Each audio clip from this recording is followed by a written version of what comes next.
Hi friends, welcome to Khushbu Acharya YouTube channel. ಮೊದಲಿಗೆ ಎಲ್ಲರಿಗೂ ವರಮಹಾಲಕ್ಷ್ಮಿ ಹಬ್ಬದ ಹಾರ್ದಿಕ ಶುಭಾಶಯಗಳು. ಸಮಸ್ತ ಕನ್ನಡ ನಾಡಿನ ಜನತೆಗೆ ಎಲ್ಲರ ಮನೆಗಳಲ್ಲೂ ಸಂತೋಷ ಸಡಗರ ತುಂಬಿರಲಿ. ವರಮಹಾಲಕ್ಷ್ಮಿ ಎಲ್ಲರ ಮನೆಯಲ್ಲಿ ತುಂಬಿ ತುಳಗಾಡಲಿ ಅಂತ ಹಾರೈಸ್ತಾ, yes friends, after a long time ನಾನು ವ್ಲಾಗ್ನ ಸ್ಟಾರ್ಟ್ ಮಾಡಿದ್ದೀನಿ. ಬಿಕಾಸ್ ಯಾಕೆ ಅಂತ ನಾನು ಹೇಳಂಗಿಲ್ಲ, ಮೊದಲೇ ನಾನು ನಿಮ್ಮೆಲ್ಲರಿಗೂ ವಿಶ್ ಮಾಡಿದ್ದೀನಿ ಅಂದರೆ ನಿಮ್ಗೆ ಅರ್ಥ ಆಗಿರುತ್ತೆ. ಇವತ್ತು ನಮ್ಮ ಮನೆಯಲ್ಲಿ ನಾವು ವರಮಹಾಲಕ್ಷ್ಮಿ ಹಬ್ಬನ ಸೆಲೆಬ್ರೇಟ್ ಮಾಡ್ತಿದ್ದೀನಿ. ನಾನಷ್ಟೇ ಸೆಲೆಬ್ರೇಟ್ ಮಾಡಿದ್ರೆ ಆಗುತ್ತಾ? ನಿಮಗೂ ಕೂಡ ನಾವು ಹೇಗೆಲ್ಲ ಸೆಲೆಬ್ರೇಟ್ ಮಾಡಿದ್ವಿ ಅಂತ ತೋರಿಸ್ಬೇಕಲ್ವಾ? ಸೊ ಹಾಗಾಗಿ ನಾನಿವತ್ತು ವ್ಲಾಗ್ನ ಸ್ಟಾರ್ಟ್ ಮಾಡಿದ್ದೀನಿ.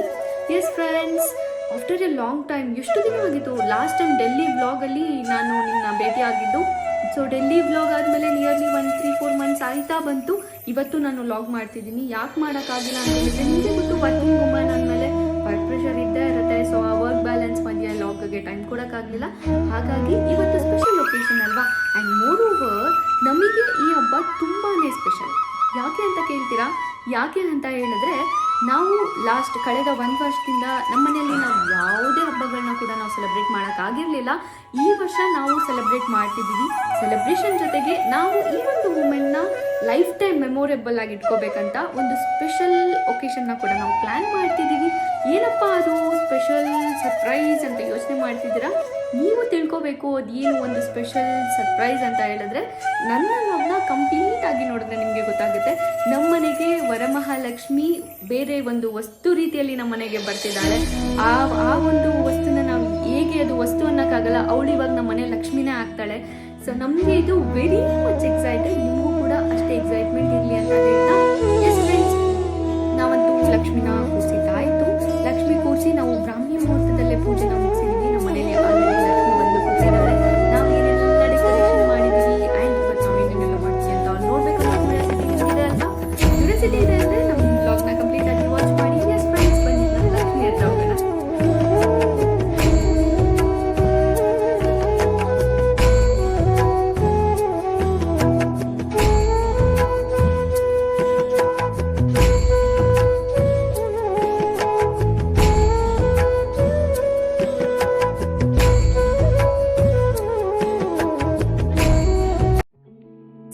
ಪೂಜೆ ಎಲ್ಲ ಆಯಿತು.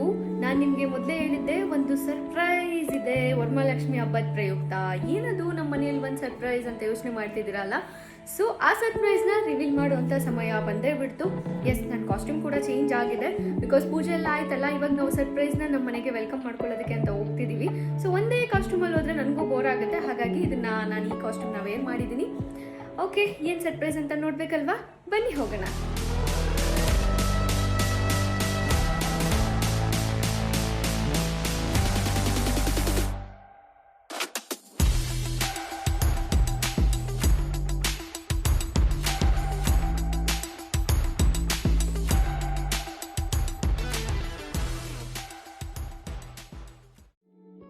ತಾನೇ ರೀಚ್ ಆಗಿದ್ದೀವಿ. ಸೊ ಇನ್ನೂ ಊಟ ಕೂಡ ಮಾಡಿಲ್ಲ, ಹೊಟ್ಟೆ ಹಸಿತಾ ಇದೆ. ನಮ್ಮಮ್ಮ ಇವಾಗ ಮನೆಗೆ ಬಂದು ಪ್ರಿಪೇರ್ ಮಾಡ್ತಿದ್ದಾರೆ. ಹಬ್ಬದ ಸ್ಪೆಷಲ್ ಅಲ್ಲ. ಸೊ ನಮಗೆ ಊಟ ಮಾಡೋದಕ್ಕಿಂತ ಬಿಕಾಸ್ ಕಾರ್ ತಂದಿರೋದೇ ಹೆವಿ ಖುಷಿ ಆಗ್ತಾ ಇದೆ. ಯಾಕಂದರೆ ಇದು ನಮ್ಮ ಫ್ಯಾಮಿಲಿಗೆ ಫಸ್ಟ್ ಕಾರ್. ಯಾವತ್ತೂ ನಾವು ಕಾರೇ ತೊಗೊಂಡಿರಲಿಲ್ಲ, ಇದೇ ಫಸ್ಟ್ ಟೈಮ್ ನಾವು ಕಾರ್ ತೊಗೊತಿರೋದು. ಸೊ ಇದು ನಮ್ಮೆಲ್ಲರಿಗೂ ಒಂಥರ ಡ್ರೀಮ್ ಕಮ್ ಟ್ರೂ ಅನ್ನೋ ಥರ ಫೀಲ್ ಇದೆ. ಓಕೆ, ಈಗ ಮನೆಗೆ ಬಂದಿದ್ದೀವಿ. ಸೊ ಆಲ್ರೆಡಿ 4:30 ಆಗಿದೆ. ಇನ್ನು ಊಟ ಮಾಡಬೇಕು, ರೆಡಿ ಆಗಬೇಕು, ಬಂದವರಿಗೆ ಕುಂಕುಮ ಕೊಡಬೇಕು. ಲಕ್ಷ್ಮಿ ನನಗೋಸ್ಕರ ಕಾಯ್ತಾ ಇದ್ದಾರೆ ಅನ್ನೋ ಥರ ಫೀಲ್ ಇದೆ ನನಗೆ. ಸೊ ನಾವು ಲಕ್ಷ್ಮಿ ಥರ ರೆಡಿಯಾಗಿ ಬಂದವರಿಗೆ ಕುಂಕುಮ ಕೊಟ್ಟು ಅವರಿಗೆಲ್ಲರಿಗೂ ಸ್ಯಾಟಿಸ್ಫ್ಯಾಕ್ಷನ್ ಮಾಡಿ ಮನೆಯಿಂದ ಕಳಿಸ್ಬೇಕು. ಸೊ ಅದೇ ಅಲ್ವಾ ಈ ಹಬ್ಬದ ಒಂದು ವಿಶೇಷತೆ. ಸೊ ನಿಮ್ಮ ಮನೇಲೂ ನೀವು ಕೂಡ ಇದೇ ರೀತಿ ಮಾಡ್ತಾ ಇರ್ತೀರಾ ಅಂತ ಭಾವಿಸ್ತೀನಿ. ಎಸ್ ಫ್ರೆಂಡ್ಸ್, ಬನ್ನಿ ನೆಕ್ಸ್ಟ್ ಕಾಸ್ಟ್ಯೂಮಲ್ಲಿ ನಿಮ್ಮನ್ನ ಭೇಟಿ ಆಗ್ತೀನಿ. ಇವಾಗ ಸಂಜೆ, ಇದು ನನ್ನ ಔಟ್ಫಿಟ್. ಆ್ಯಕ್ಚುಲಿ ಇದು ಕೇರಳ ಸ್ಯಾರಿ. ನಾನು ನ್ಯೂಲಿ ಟ್ರೆಂಡ್ನ ಟ್ರೈ ಮಾಡ್ಬೇಕಂತೇಳಿ ಸೊ ಆ ಸ್ಯಾರಿಯಲ್ಲಿ ಲೆಹೆಂಗಾನ ಹೊಲಿಸಿ ಇದೊಂದು ಎಕ್ಸ್ಟ್ರಾ ದುಪ್ಪಟ್ಟಾನ ವೇರ್ ಮಾಡಿದ್ದೀನಿ. ಐ ಡೋಂಟ್ ನೋ ಇದು ಸಿಂಕ್ ಆಗ್ತಿದೆಯಾ, ಮ್ಯಾಚ್ ಆಗ್ತಿದೆಯಾ ಅಂತ ಗೊತ್ತಿಲ್ಲ. ಬಟ್ ಇದು ಒಂಥರ ಡಿಫ್ರೆಂಟ್ ಆಗಿರಲಿ ಅಂತೇಳಿ ನಾನು ಈ ಥರ ಔಟ್ಫಿಟ್ನ ಈ ಹಬ್ಬಕ್ಕೆ ಟ್ರೈ ಮಾಡ್ತಾ ಇದ್ದೀನಿ. ಎಸ್ ಫ್ರೆಂಡ್ಸ್, ನೋಡ್ತಿದ್ದೀರಾ ನಮ್ಮ ಮನೆ ಲಕ್ಷ್ಮಿ. ಸೊ ಇವಾಗ ನಮ್ಮ ಮನೆಗೆ ನಮ್ಮ ರಿಲೇಟಿವ್ ಆಗಿರುವಂಥ ಎಲ್ಲರೂ ಬರ್ತಾರೆ ಅಂತ ಇದ್ದಾರೆ. ಅವರಿಗೆ ನಾವು ಅರಿಶಿನ ಕುಂಕುಮ ರಿಟರ್ನ್ ಗಿಫ್ಟ್ ಕೊಟ್ಟು ಅವ್ರನ್ನ ಕಳಿಸ್ತೀವಿ. ಸೊ ಇದು ನಮ್ಮ ಸಂಪ್ರದಾಯ. ನಮ್ಮ ಸಂಪ್ರದಾಯ ಅಂತ ಅಲ್ಲ, ಬಹುಶಃ ಎಲ್ಲರ ಮನೆಯಲ್ಲೂ ಕೂಡ ಮಾಡುವಂಥ ವರಮಹಾಲಕ್ಷ್ಮಿ ಹಬ್ಬನೇ ಇದು. ಕಮಲದ ಕಣ್ಣೋಳೆ, ಕಮಲದ ಮೊಗದೋಳೆ, ಕಮಲವ ಕೈಯಲ್ಲಿ ಹಿಡಿದೋಳೆ. ಕಮಲದ ಕಣ್ಣೋಳೆ, ಕಮಲದ ಮೊಗದೋಳೆ, ಕಮಲವ ಕೈಯಲ್ಲಿ ಹಿಡಿದೋಳೆ.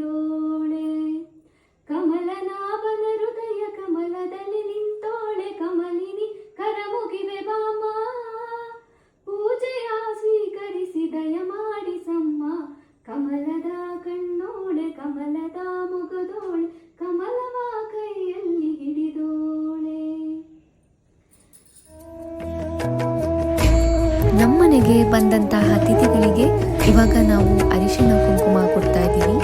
ಆ್ಯಂಡ್ ಅದ್ರ ಜೊತೆಗೆ ನಾವು ರಿಟರ್ನ್ ಗಿಫ್ಟ್ ಕೂಡ ಕೊಟ್ಟು ಅವರಿಂದ ನಾವು ಆಶೀರ್ವಾದನ ಪಡ್ಕೊತಾ ಇದ್ದೀವಿ.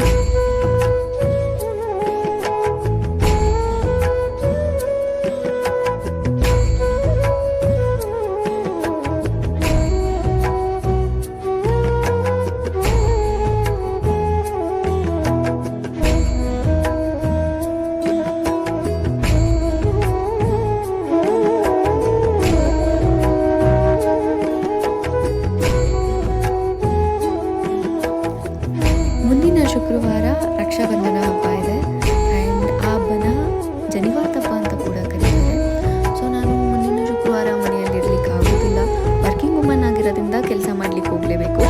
ಹಾಗಾಗಿ ನಾನು ಈ ಒಂದು ಒಳ್ಳೆಯ ದಿನನೇ ನನ್ನ ತಮ್ಮನಿಗೆ ರಕ್ಷೆಯನ್ನು ಕಟ್ಟಿ ಇವತ್ತು ನಾನು ರಕ್ಷಾಬಂಧನನ ಸೆಲೆಬ್ರೇಟ್ ಮಾಡ್ತಾ ಇದ್ದೀನಿ. ನೋಡ್ತಾ ಇದ್ದೀರಾ, ನಾನು ಅವನಿಗೆ ಇವಾಗ ರಾಖಿಯನ್ನು ಕಟ್ತಾ ಇದ್ದೀನಿ.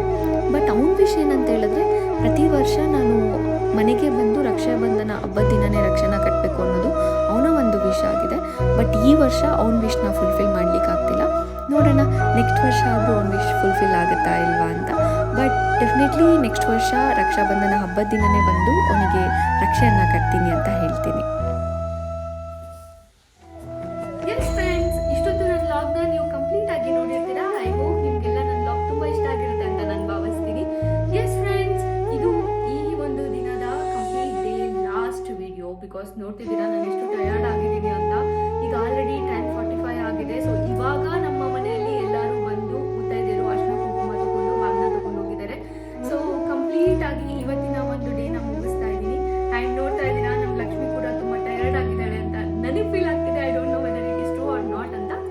ಬಟ್ ಆಬ್ವಿಯಸ್ಲಿ ನಮ್ಮ ಮನೆಯಲ್ಲಿ